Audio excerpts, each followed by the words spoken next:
मूर्ख गधा। एक समय की बात है, किसी कस्बे में एक धोबी रहता था। एक रात जब वह सो रहा था, एक चोर उसके घर के पिछवाड़े में आ घुसा।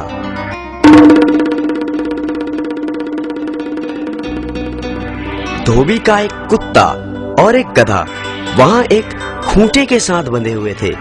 चोर को देखकर गधा कुत्ते से बोला, कुत्ते भाई, देखो चोर घर में घुस आया है और तुम भौंक नहीं रहे हो। क्या ये तुम्हारा फर्ज नहीं कि तुम भौंक कर मालिक को जगाओ?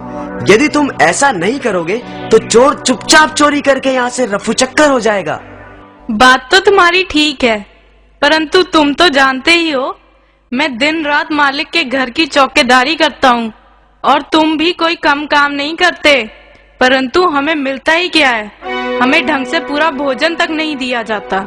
ये बात तो तुम ठीक कह रहे हो, परंतु कुछ नहीं।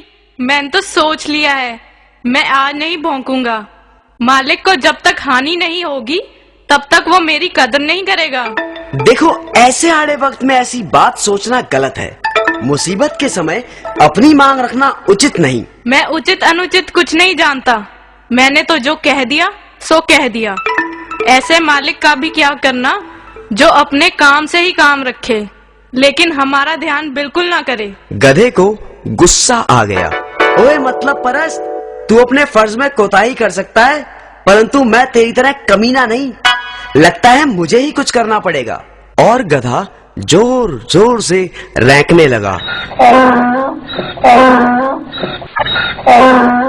गहरी नींद में सोए हुए धोबी की नींद गधे के रैंकने की आवाज से खुल गई। वो गुस्से से बिस्तर से उठा और जाकर लाठी से गधे को जोर जोर से पीटने लगा।